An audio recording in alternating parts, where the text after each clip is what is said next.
מה שלומך? בסדר גמור, פודקאסט שני אביגיל, ביחד. מה נשמע? איך מה את? נשמע? אני נפלא, ואיך את? אני מצוין. איזה יופי. אני מחכה כבר לפודקאסט הזה הרבה זמן. מה, אני כל פעם אני יוצאת בתחושה של שאת משהו, רוצה כן, לשמוע דברים עוד קצת. כן, לשמוע עוד. תודה רבה, תודה, אז, איזה כיף. אם אנחנו קצת נעשה נחזור ככה אחורה. ריוויו למה שעברנו פעם קודמת, דיברנו בפודקאסט הראשון על הנושא של הרחבת התודעה וצמצום התודעה, ונגענו באחד מהרגעים, נגענו בנושא של צמצום והרחבת תודעה אצל ילדים. נכון מאוד. שזה מה שנקרא עולם שלם בפני לגמרי, עצמו. נכון. ואני רוצה לשאול אותך על הנושא הזה של הרחבת תודעה וצמצום תודעה אצל ילדים, ומאוד מבקשת ממך, מבלי שאני אפריע לך, אני רוצה לתת לך ככה זמן חופשי לדבר על ספרי הילדים היותר ממקסימים שכתבת, לספר לנו עליהם, מה הם מכילים, על מה הם מדברים. אולי אני אתחיל עם זה כשהגיע 7 לאוקטובר, עברתי טלטלה. אחיינית שלי התאלמנה, 6 ילדים קטנים. בעלה נהרג ב7 באוקטובר. ואז חשבתי לעצמי, יש כאן כל כך הרבה ילדים. מי חושב עליהם? מי נותן להם כלים? להתמודד עם אזעקות? להתמודד עם אבא שהולך וחוזר, נטישה אולי? להתמודד עם בכי, שאמא עוברת דברים קשים? ומי שם בשביל הילדים? ואני בטוחה שכל אמא וכל אבא במדינה הזאת יש לו חוסן, ועדיין חסר כלים. אין כלים, כי מערכת החינוך לא מתפקדת, היא לא בזמן מלחמה אין מערכת חינוך. מה קורה לילדים האלה? מה באמת קורה בראש, בלב, בנשמה של הילדים, וגם של האימהות והאבות? איך הם עוברים את זה? לא פשוט. ואז ישבתי והחלטתי, אני כותבת ספרים. למעשה לקחתי את 4 הנכדים שלי, וכל אחד מהנכד שלי, לקחתי נושא אחד שהרגשתי שמעיק עליו, או נוגע בו. שבו תודעתו מצומצמת? חס ושלום, אבל רציתי לתת לו כלי למשהו שהוא עובר. ניקח את נוגה. נוגה גרה בדרום, ויש אזעקות. 7 באוקטובר, אזעקה ועוד אזעקה, וילדה בת 4. אביגיל, בתור אחות, מה עובר על ילדה בת 4? אני לא חושבת שיש הבדל גדול בין מה שעובר על ילדה בת 4 לבין מה שעובר עליי כשאני שומעת אזעקות, אני פשוט חושבת שמה שיוצא החוצה, שמשתקף החוצה, הוא ששונה. אבל אם אפשר, טליה, מאוד אני אשמח אם תקראי איזשהו משהו מתוך הספר. בוודאי. אני אשמח קודם כל לשמוע קטע שנראה לך שאת מאוד רוצה לקרוא בו. אוקיי. בספר הזה, נוגה שומעת סירנה, אני מדברת על ילדה שנכנסת לחרדה, לפחד, כשהיא שומעת אזעקה. שומעת אזעקה ונכנסת לחרדה. ותמיד בסביבה של הילדים, בניגוד למבוגר לפעמים, יש מבוגר אחראי. אנחנו מקווים שיש תמיד מבוגר אחראי. מקווים. ובספר הזה, אמא מכינה את הממד, ומסבירה לנוגה, שיש לה אפשרות להשתמש בכוח הדמיון שלה. היא מספרת לה שכאן במוח שלה, בדמיון שלה, יכולה לצייר לעצמה ציור של גמד קטן. והגמד הזה יכול לעשות נפלאות לנוגה. בואי נקרא מה כתבתי. אני אשמח. אולי נתחיל קצת קודם. בלילה, אמא חיבקה את נוגה, חזק, ואמרה לה בשקט, נוגי שלי, את יודעת, ממש בפנים בלב, יש לך גמד קטן. אבל אל תתבלבלי, הוא רק נראה קטן, כי אפשר להגדיל אותו כשרוצים. אבל כדי שהגמד יתעורר, צריך לעצום את העיניים, לנשום עמוק עד הטבור, לספור עד 3 ולהוציא אוויר. נוגה פקחה עיניים סקרניות, לנשום, ואז יהיה לי גמד שישמור עליי. עכשיו שימי לב, כבר נתתי כאן כלים של נשימה. בדיוק מה נשימה שחשבתי לי. שרעפתית. כל אדם שרוצה להשתמש בדמיון המודרך שלו, או לעבור למצב תודעתי אחר, שלב ראשון לעשות פוס. נשימה עמוקה, שרעפתית, לא קצרה, לא מפה, זה מלחיץ. עמוקה, למלא לא, את בית לא. החזה. לשאוף עמוק, עמוק, עמוק, עמוק, להחזיק, 1, 2, 3, ורק אז לנשוף החוצה. ילד יכול ללמוד את זה, וגם מבוגר יכול ללמוד את זה. והילדה הקטנה הזאת, נוגה, מלמדים אותה שקודם כל נושמים, ואחר כך היא יכולה לדמיין כאילו בלב שלה, יש לה גמד קטן, גמד שעושה נפלאות. בואי נראה מה קורה עם הגמד הזה. יש פתאום אזעקה, ונוגה שואלת, מה עושה הגמד שלי כשהוא שומע סירנה? היא שומעת אזעקה, אני קראתי לזה בכוונה סירנה, לא אזעקה. ואז היא הרגישה שהגמד מתמתח קצת, פותח אוזניים קטנות, ומתחיל לשיר מבפנים. הוא לוקח את הסירנה הרועשת, והופך אותה למנגינה מיוחדת, כזאת שמלטפת את הלב כמו שמיכת פוך. בעצם מה עשיתי כאן? לקחתי ילדה ששומעת אזעקה, נכנסת ללחץ, לפחד, ונתתי לה כלי אחד, דמיון מודרך. ובדמיון שלה יכולה לדמיין גמד, שנמצא שם בשבילה בשעות, בדקות הלא נעימות האלה. הגמד הזה מתמתח בתוכה, משנה את הצליל של האזעקה. גם אני פשוט מקשיבה, ואני שמה לב שבעצם את מעבירה את האחריות אל הילד. זאת אומרת, יש לך אפשרות, בדרך מאוד מסוימת בנשימה שלך, במחשבה שלך, לשנות את המציאות ולהרחיב את התודעה שלך, וזה נפלא, כי גם אנחנו מבוגרים היינו יכולים להשתמש בזה. אני פשוט חושבת כמה פעמים, אם היו מלמדים אותי לעשות את זה, כמה פעמים אני הייתי נמנעת מהחרדות, כאשר קטיושות נפלו בצפת על הראש שלנו, לפני 50 שנה ויותר, בילדותי.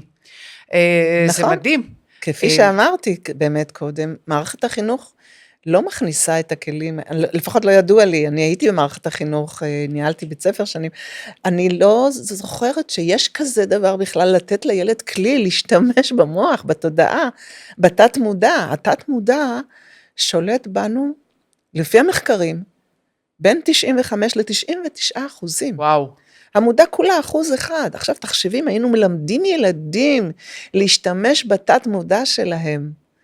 פשוט בכוח הדמיון הזה, להפוך מציאות קשה למציאות כיפית, טובה, נעימה. קודם כל איזו רווחה פנימית וכיפית וטובה. ילדה נמצאת במיטה שלה, מחליפה את האזעקה למשהו כיפי, איזה חליל נעים. זהו. אז אין לנו ברירה אלא לגלוש לספר השני, ואנחנו רוצים גם שתלשיני לנו על איזה נכדה מדובר גם פה, או נכד, מה שזה לא יהיה. בואי נעבור לספר השני, שזה נקרא הכפתור הכתום של צליל. גם צליל היא הנכדה שלי, ואבא שלה היה במילואים. וצליל מתגעגעת. היא רוצה שהאבא כבר יחזור. מה שצליל זוכרת, זה את הגלידות. כל יום שישי אבא שם אותה על הכתפיים וקונה לה גלידה. והיא מאוד זוכרת את זה, אם תשימי לב בתמונה של הספר, כן. יש לנו אותה על הכתפיים עם הגלידה. וכשאבא במילואים היא בוכה לאמא, אמא אני מתגעגעת, אני פוחדת שמשהו רע יקרה לאבא. ילדים מבינים, ילדים יודעים, גם אם תסתירו מהם את הטלוויזיה, ילדים שומעים. הם שומעים בסופו של דבר מה קורה. ואז אותה ילדה קטנה נשלחת על ידי אמא לסבא. וסבא, תמיד אני לוקחת איזושהי דמות של מבוגר אחראי, שילמד את הכלי.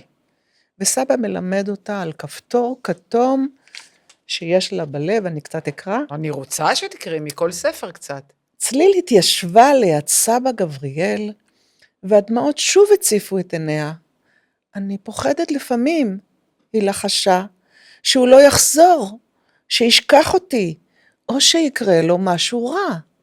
סבא הניח את ידו על ראשה, והלב שלו הביט בה בעיניים טובות. צליל היקרה שלי, הוא אמר, כשאת מתגעגעת, שמרי בלב רגע אחד מאבא, זיכרון קטן שיחמם אותך מבפנים. חשוב מאוד לזכור, שכמו שאמרתי בפודקאסט הקודם, שהמוח שלנו, הדמיון, המוח לא מבחין בין חוויה אמיתית לדמיון. ואם הילדה מדמיינת במוח שלה, משהו שעשתה עם אבא, את החוויה האמיתית, הטובה, זה מה שיהיה, זה מה שהמוח זוכר, ואז כבר הלב נושם, והיא מרגישה הרבה הרבה יותר טוב. אבל בואי נראה, הוא אומר לה, הוא שואל אותה מה תזכרי וכו' וכו', ואז הוא אומר לה, כדי שיהיה לך נעים בלב, גם כשאבא נמצא רחוק רחוק, בואי ואגלה לך סוד, שהוא בעצם קסם, שתשמרי אותו תמיד בלב, וכדי שהקסם יעבוד, עצמי את העיניים, עכשיו נשמי 3 נשימות עמוקות, עמוקות עמוקות, את הטבור, אחרי נשימות דמייני כפתור כתום בלב, כפתור שאם תלחצי עליו, הוא יתעורר, ואז תרגישי ממש קרוב לאבא. עכשיו תחשבי על ילד, שאבא נהדר, או במילואים, או פשוט קרה לו משהו לא טוב. ילדה כזאת צריכה להיאחז במשהו, וכאן העוגן הוא הכפתור. בכל פעם בהמשך הסיפור, הילדה לוחצת על הכפתור, ואז היא מציירת ציור שמזכיר את אבא, לוחצת על הכפתור ומסתכלת בחלון, ומדמיינת את אבא. ואז יום אחד פתאום הוא מופיע. היא אפילו לא הספיקה ללחוץ על הכפתור, ואבא מופיע. את מייצרת, ממה שאני רואה בספרים האלה, אני מרגישה שאני קודם כל כאדם בוגר יכולה לקחת מהם על האופן שלי, זה תמיד נשימה עמוקה, בתור התחלה, שרפתית, למלא. נכון, עצימת עיניים, שכחתי לציין את זה. זה חשוב, למה חשוב עצימת עיניים? הניתוק מהחזות, מדברים שהם חזות. בדיוק. למעשה, כדי להוביל אותך לתת מודע, לגלים שאני רוצה אני לא ארחיב כאן לגבי הגלים, אני רוצה שתכנסי לגלים הנכונים, תעצמי את העיניים.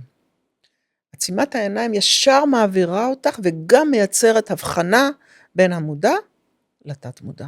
אז יש לנו נשימות שרפתיות, עמוקות, יש לנו את עצימת העיניים, ויש לנו את הכלי, שזה, במקרה זה אני חושב העוגן. על משהו חיובי, בעזרת משהו. נכון. זאת אומרת, אם זה הגמד, שהיה לנו מהספר הראשון, במקרה הזה הכפתור הכתום. נכון. לא היה יותר נכון לקחת את הילדה הזאת פשוט לקנות לה גלידה? שאלה מצוינת. גלידה זה משהו מציאותי. מה שאנחנו רוצים ללמד את הילדה, לא בכל רגע אנחנו נקנה לה גלידה כדי לפצות אותה על המצב הלא טוב שלה. כל שנייה שהיא תרגיש עצב, או שמחה, או געגוע, או משהו, אנחנו לא נקנה לה גלידה. וואו, אני פתאום קולטת עכשיו, צליה. שזה מה שיוצר אכלנים רגשיים. שכל פעם שקשה לנו... לגמרי כן, נכון. כל מה שקשה לנו, שולחים אותנו לאוכל. זה מה שמייצר אכלנות רגשית. לגמרי, אבל במקרה הזה, היא הייתה רגילה, שכל יום שישי אבא קונה לה גלידה אחרי הגן. וכאן, הציפייה לאבא שיחזור, שירים אותה על הכתפיים והגלידה, זה יהיה דווקא בדמיון. כי לא תמיד יש לנו אפשרות. תחשבי חלילה להבדיל על מישהו שהיה בשואה, היה לו גלידה, היה לו כלום. זה גלידה איזה נעליים, את אומרת. כלום. וילדה כזאת לומדת, נותנים לה כאן כלי, תשתמשי בדמיון המטורף שיש לך. יש לך את זה. אל תעשסי. והמבוגר האחראי, במקרה זה הסבא, גבריאל, הוא נותן לה את הכלי הזה, את העוגן הזה, שכל פעם שהיא תלחץ על הכפתור, משהו טוב יקרה. איזה עוד קטע מאותו ספר על צליל, גורם לך, או מצמרר אותך, או מקשה עלייך, או משמח אותך, שכתבת עליו דרכו, כי הרי זה לא מסתכם רק בארטיק ובכתפיים של סבא. הגעגוע. הגעגוע שלה, צליל בוכה, צליל מסתכלת בחלון, היא מחכה. ההמתנה הזאת, איפה הוא? נטש אותי? איפה אבא? היה לי אבא, איפה הוא? זה נוגע בכל הורה שהולך חוזר, או בכל הורה שכבר לא פה, לצערי הרב. והכלי הזה בא ואומר לאותו הורה מבוגר אחרי שנמצא עם אותו ילד, וזה יכול להיות דוד, או סבא, או אמא, או כל מי שלא יהיה, יש לנו כלים, תשתמש בהם. תלמד את הילד שלך איך להתמודד. החיים הם לא גן עדן ודבש כל הזמן, אנחנו עוברים דברים. כאן בישראל, בכל העולם, אנחנו עוברים דברים, אנחנו תקופה מטורפת. אבל יש לנו כלים. יש לנו כלים לעזור לעצמנו ולעזור לילדים. הספרים נכתבו לילדים, אבל כל מבוגר יכול לקחת את הכלים האלה לעצמו. כל מבוגר. אני רוצה לקחת אותך עוד צעד אחד, דווקא מהספר הזה של צליל והגעגוע. אבא שלה חוזר, יש אבות שלא חוזרים. איך הדמיון המודרך, איך הפעולות, הכלים שאת מדברת עליהם, יכולים לסייע, ואיך אפשר לתת להורה, לאם, לדוגמה, שאיבדה את בעלה, את הרצון בכלל לבצע את זה כשהיא נמצאת באבלה, או שצריך מישהו חיצוני מהמשפחה. שאלה לא קלה, היא שאלה קשה. אנחנו במדינה קשה, לא? נכון מאוד. גם אמא שאיבדה בעל, תפיסת האחריות שלה עדיין שם. רוב האמהות לא נכנסות לדיכאון, נכנסות מתחת לשמיכה ושוכחות שיש ילדים. רוב האמהות קמות כמו אריות, כמו לביאות, ועובדות עם הילדים האלה יום יום. אם לספר להם סיפורים, ואם לקחת אותם אולי לקבר ולהגיד, אבא כאן, אבל הוא בשמיים והוא רואה אותך, והוא מברך אותך והוא מחייך אלייך. יש לנו, ודווקא שם, הוא רואה אותך, הוא מחייך, תדמייני שהוא מחייך, הוא שם. אמנם הוא עבר טרנספורמציה, הוא לא בין החיים, לא, את לא יכולה לראות אותו עכשיו, אבל הוא שם, הוא שומע, הוא מקשיב, דברי איתו. מה שאת אומרת לי זה שהדמיון המודרך של אבא, של החוויות שחוויתי איתו, שאומנם הוא לא באותו level, הוא לא באותו חלל, הוא כבר איננו וזה, דווקא הדמיון המודרך של אבא מדבר אלייך, אבא רואה אותך, נכון, אבא שמח בך, הוא יודע איזו ילדה מיוחדת, את עוזר להתמודד עם תחשבי על הדיבור הפנימי, זה עוד כלי אגב, הדיבור הפנימי הזה, שילדה מדברת אל עצמה, והיא אומרת לעצמה, אבא שומע אותי, אבא מקשיב לי, אני נהדרת, הוא תמיד אמר שאני טובה, אני נפלאה, אני נהדרת. היא מדברת לעצמה, הדיבור הפנימי הזה מאוד חשוב. וואו, מדהים, מדהים. אנחנו ברשותך, הייתי רוצה לעבור לספר הבא, שתספרי לנו גם עליו. אנחנו נעבור לספר הבא שקראתי לו, קרני והפעמון הזהוב. קרני? זה גם נכדה? קרני זאת נכדה, כן.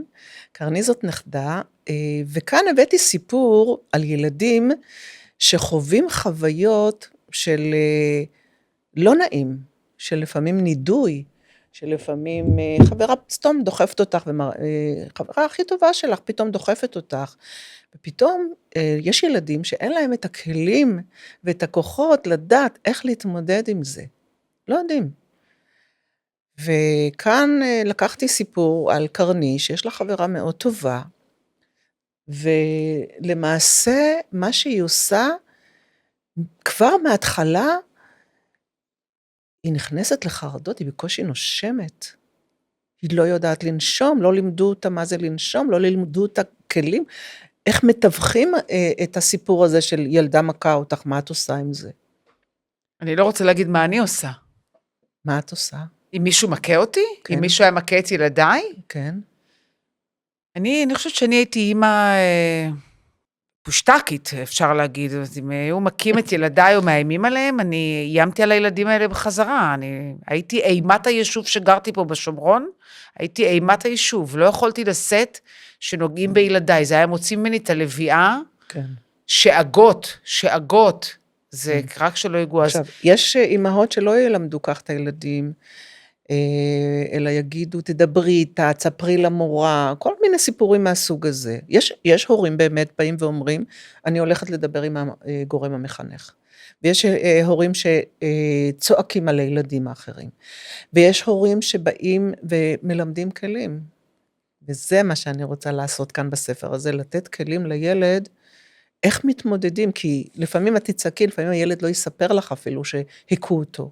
את יודעת שיש מקרים שילדים לא סיפרו, ובסוף הם ילדים לצערנו עליו האובדנים, שאחר כך התאבדו. צונחים ממגדלים ומתאבדים. לצערי הרב, הם התאבדו, כן, ויש די הרבה ילדים כאלה. ואנחנו רוצים לתת לילדים האלה, כבר מאז שהם קטנטנים, כלים, מה עושים?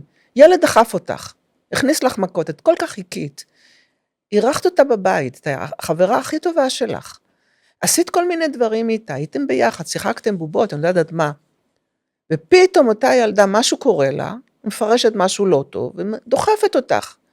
אז יש כמה אפשרויות. יש אפשרות שתבכי ותגידי, אני לא בסדר, היא שונאת אותי, היא מפחידה אותי, מה אני עושה? ולהיות במצב של חידלון, פחד, לתת לפחד לנהל אותך. יש גם אפשרויות אחרות, ועל זה כתבתי.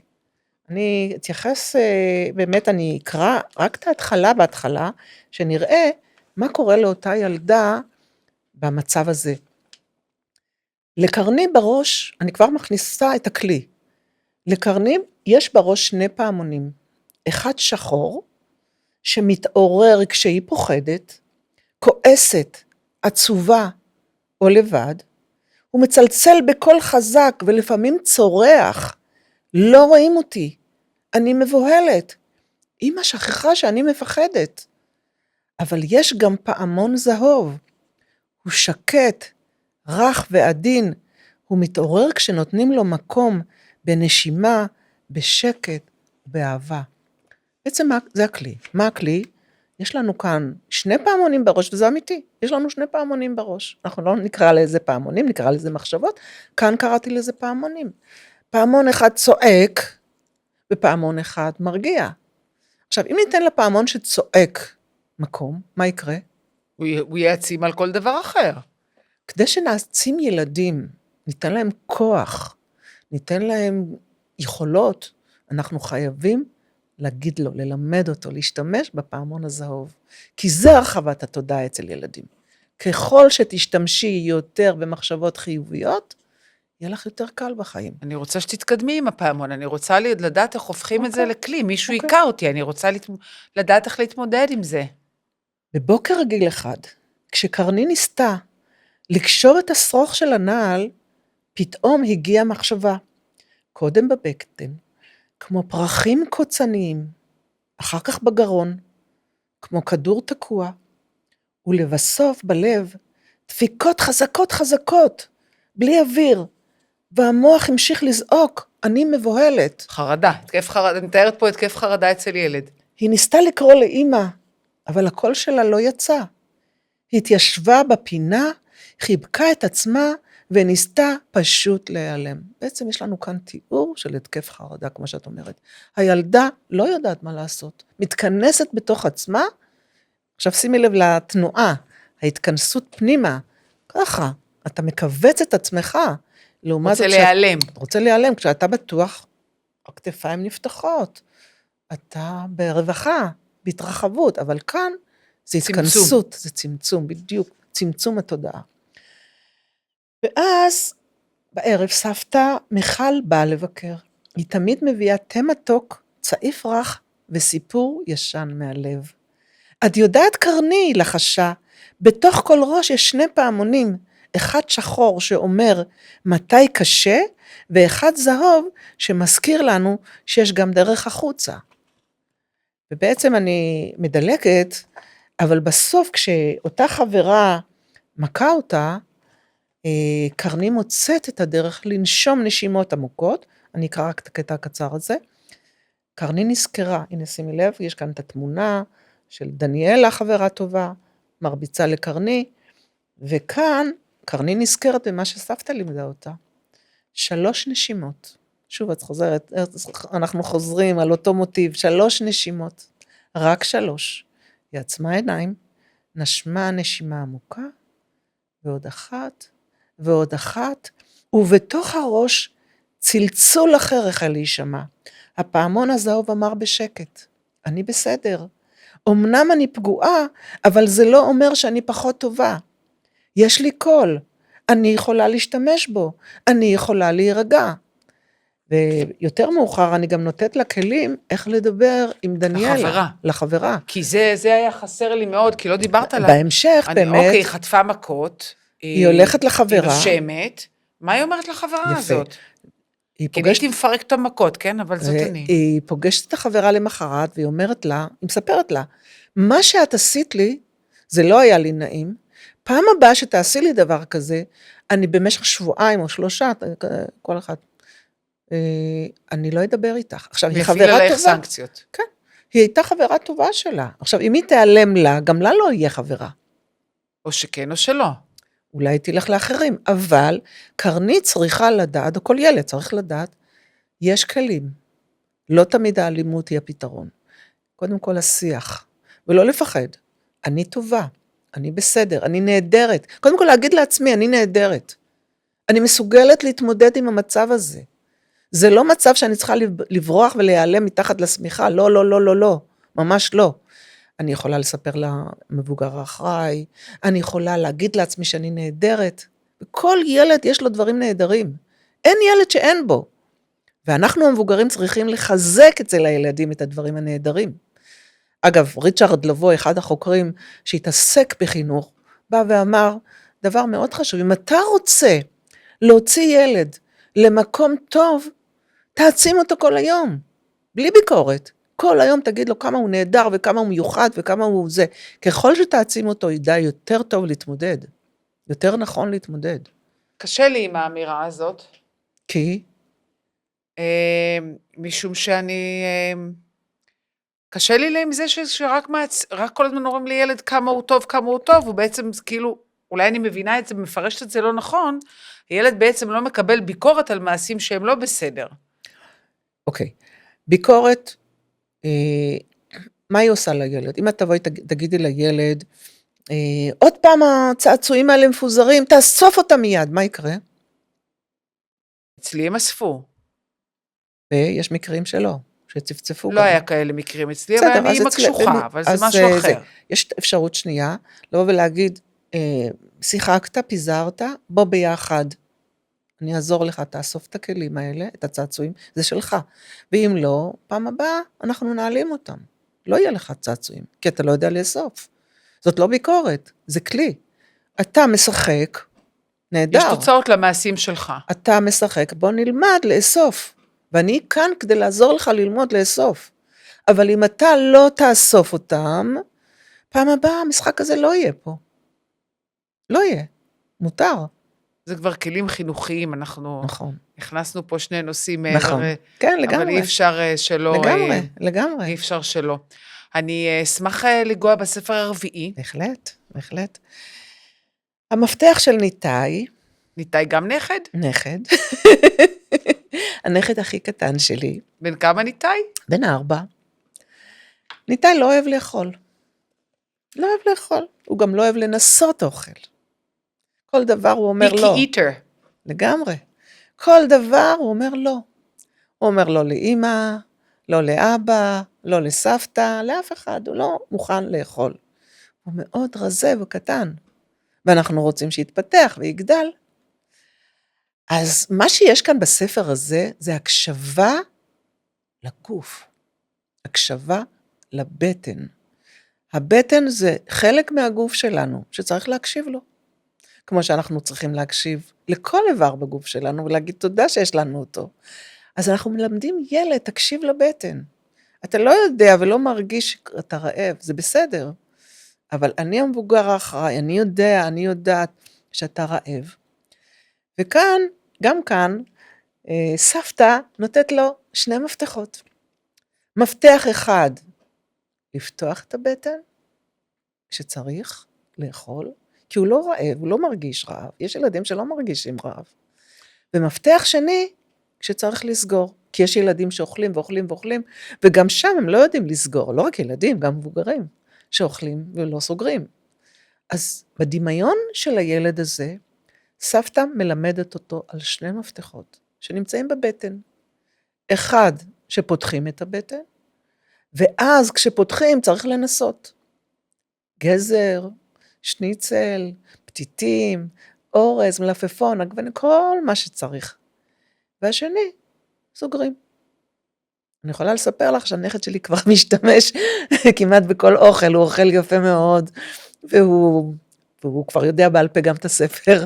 זה גיל, קודם כל אני אשמח אם תקראי קטע קטע? ממנו, כי אני חושבת, אני אגיד לך מהעולם שלי, אני בן אדם שעבר ניתוח לקיצור קיבה, הייתי מאוד מאוד שמנה בעבר, והיה לי קבוצות תמיכה לאנשים שעברו ניתוחים לקיצור קיבה, מה שנקרא כן. קבוצות על קבוצות של אנשים עם הפרעות כן. אכילה.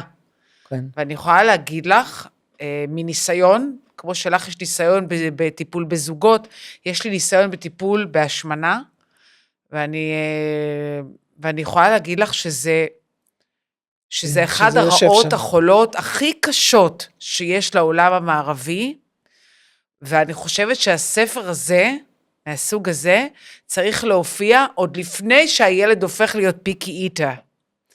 משום שהרבה מאוד פעמים, ההפרעות האלה, של אני לא רוצה לאכול, או אני לא מפסיק לאכול, יושבות על מקומות רגשיים. לגמרי נכון. שזה... ההפרעות האלה תמיד יושבות על רגש כלשהו. משהו רגשי נמצא שם. הסימפטומים זה האוכל. אני לא רוצה, אולי אני צריך תשומת לב. אני לא רוצה לאכול, זה אולי אם אני אהיה קטן ישימו לב אליי. אני לא רוצה לאכול, יכול להיות המון דברים אחרים.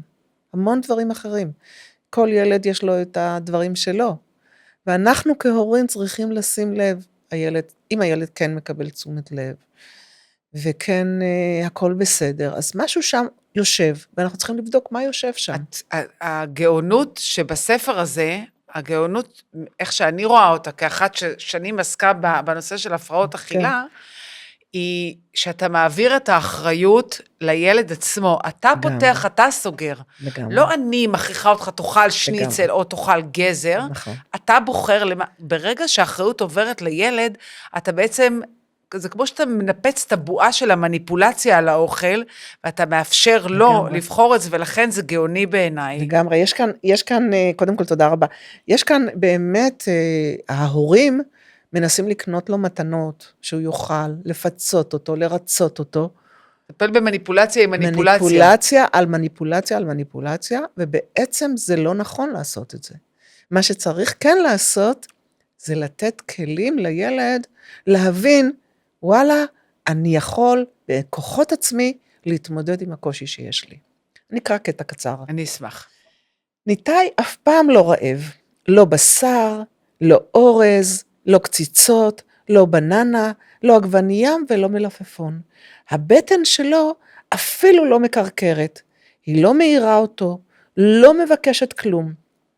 אמא אומרת, ניתאי חמוד, אתה ממש רעב, אתה צריך לאכול. עכשיו שימי לב, האמא החליטה שהוא רעב, אבל הילד לא מרגיש רעב. ואבא אומר, כדי שתגדל ויהיה לך כוח, אתה חייב לאכול, כבר התניה. אתה רוצה לגדול? יש כאן התניה, תאכל. אבל ניתאי מניע את הראש, ילד קטן לא מבין התניה, ולא מבין את כל הדברים שההורים רוצים ממנו. הוא כרגע לא מרגיש צורך לאכול. אני מדלגת לקטע ששם שוב סבתא נכנסת לתמונה. בוא ניתאי, היא לחשה, יש לי סוד כמוס בשבילך, סוד של בטן. סוד של בטן? את חושבת שלבטן שלי יש סודות והיא לא מגלה לי? שוב, יש כאן הקשבה, יש סודות, יש סודות, אבל פשוט תקשיב. סבתא התקרבה לאוזן שלו, ולחשה ממש בשקט, בתוך הבטן שלך, ממש עמוק בפנים, יש 2 מפתחות. מפתח אחד בצבע כתום, שפותח את החשק לאכול, ומפתח שני בצבע כחול, שסוגר אותו כשמספיק. זאת אומרת, יש לנו כלים לפתוח, וכלים לסגור. יש לנו כאן תמונה של ניתאי, שבעצם שוקל, חושב, ילדים בגיל 4 חושבים, גם בגיל 3. זה מדהים, אני רוצה אנחנו מגיעים לסופו של הפודקאסט הזה, ואני רוצה לסכם אותו ברשותך, את 4 הספרים האלה שבעצם מספקים כלים על הרבה מאוד הפרעות אופייניות שקיימות בילדות, אבל אפשר בקלות להשליך אותן גם עלינו כבוגרים. אז קודם כל תנשמו. נכון. יש לי מין סטיקר כזה בבית, קודם כל תנשמי. לגמרי. קודם כל תנשמי. אז קודם כל לנשום. כן. 2, לנסות לחשוב חיובי על דברים שמשמחים אותנו, להפסיק את הפעמונים השחורים בראש, ולקדם את הפעמונים הזהובים שיש לנו, לזכור שהאחריות בידיים שלנו, ויש לנו מפתחות לכל דבר, לכאן או לכאן, אנחנו פותחים או סוגרים. והכל אצלנו. לכל הכל דבר. בידיים שלנו. הכל בידיים שלנו, והאחריות היא בידיים שלנו, ואנחנו כהורים חייבים את אותו מבוגר אחראי בחיינו, שייתן לנו את אפשרות הבחירה, וילמד אותנו איך עושים את הבחירה הנכונה. לגמרי. הכלים האלה הם לא רק לילדים, גם למבוגרים, ממש ממש, אמנם כתבתי את זה בשפה של ילדים, אבל אותם כלים, שהמבוגר האחראי ייקח אותם לעצמו, ישתמש בהם, זה אותו דבר. תודה רבה, טליה. תודה רבה לך, תודה רבה לך, אביגיל. נתראה בפודקאסט הבא. אכן. שפודקאסט הבא הוא מרתק, מעניין, שמדבר על המשמעות של כל אחד מאיתנו בחיים האלה. אז אני לא יכולה, מה שנקרא, לחכות. אוקיי.